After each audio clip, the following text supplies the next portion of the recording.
Hey there, too many beginner-friendly build guides out there assume you already have one of these, when in reality you're just starting out and you're not even sure if you have one of these.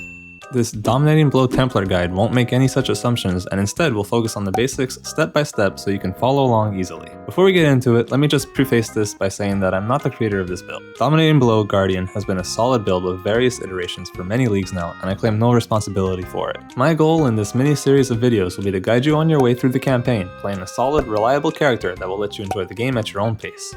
Today's video will focus on the first 3 acts only, and further videos will focus on the rest of the campaign and early endgame. Without further ado, my name is Schwingy, let's get started.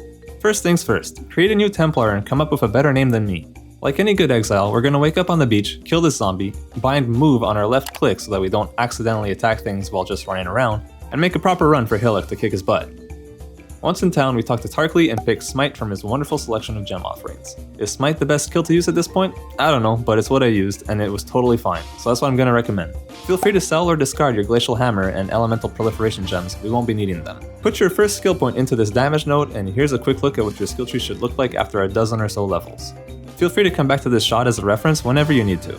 Do the Mercy mission in the Tidal Island to receive a Quicksilver Flask and make sure to equip it as soon as you can. It gives you a temporary movement speed buff, so be sure to use it liberally for the rest of your PoE career.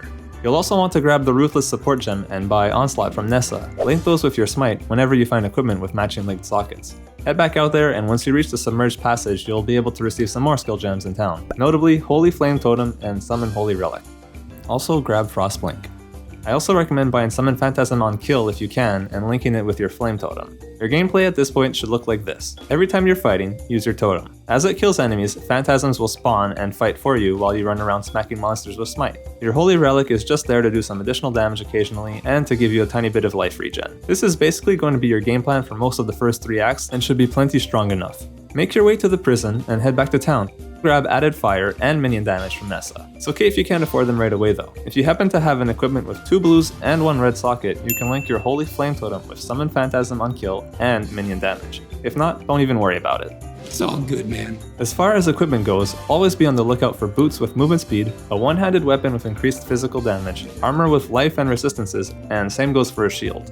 Also, always keep in mind the number, color, and links of sockets on the gear you pick up. Remember that having the right colored linked sockets is usually more important than having good stats on your gear. We're hoping for either 3 red or 2 red and 1 green sockets linked together so that we can have Smite linked with either added fire, Ruthless, or Onslaught. Really, any combination you can put together is fine. Back in the prison, you'll want to make sure you complete the Ascendancy Trial, in this case the area with spike traps. You'll want to make sure to do all of these in the future as well, though I'll leave it up to you to discover where they are. When in doubt, the wiki is your friend.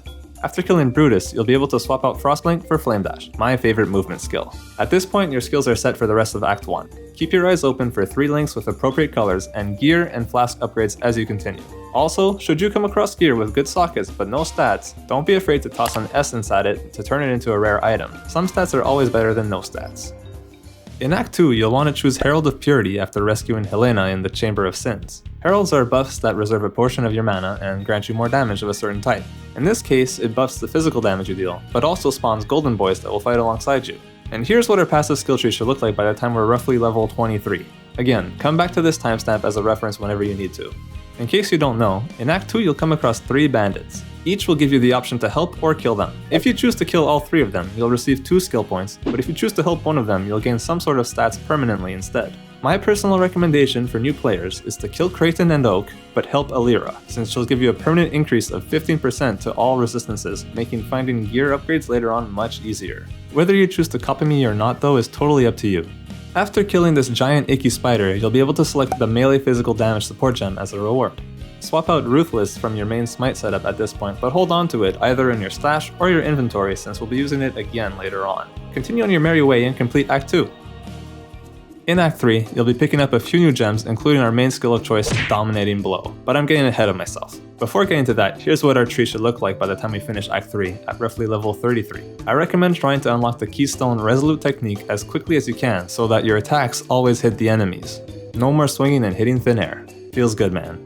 After completing the quest for Clarissa, pick the Vulnerability Curse from the quest rewards, and also buy the Pride Aura if you can afford it. Curses apply temporary debuffs on enemies in an area, and in this case monsters take more physical damage. Make sure to use it on bosses and tanky mobs. Pride makes enemies take more physical damage as well, but reserves a lot of your mana, so you can feel free to not turn it on if you're running into mana problems. In my case, I didn't mind since I had 2 mana flasks and wasn't afraid to use them often. After killing Gravicious, you'll finally get access to Dominating Blow. Swap out Smite for it and never look back. Dominating Blow spawns sentinels that fight for you whenever you kill a monster with it. This was the main thing we were missing, and things should be smooth sailing from here. Go back to Act 1 real quick and buy Melee Splash support from Nessa and link that with Dom Blow.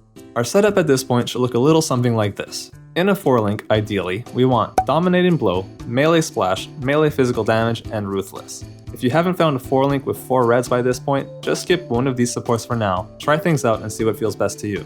We have Herald of Purity and the Pride Aura reserving a huge chunk of our mana, but boosting our army's damage. Summon Holy Relic is just kinda hanging out. We have Vulnerability as our curse that we use on all boss fights and tanky monsters. Flame Dash is our go-to movement skill, and we still have Holy Flame Totem linked to Summon Phantasm on kill just for some extra damage with the press of a button. Could we do more? Sure, and experienced players will definitely have suggestions to improve the current setup, but I think that this is good enough for me and probably already a little bit overwhelming, so I don't want to make things any worse. At this point, you should be able to continue through the rest of Act 3 with ease, and when you're feeling ready, you could take a crack at completing the Labyrinth to unlock your Ascendancy class, the Guardian. And that's almost it for this video, guys. Put your Ascendancy points into Radiant Crusade when you unlock them, and you should be good to go.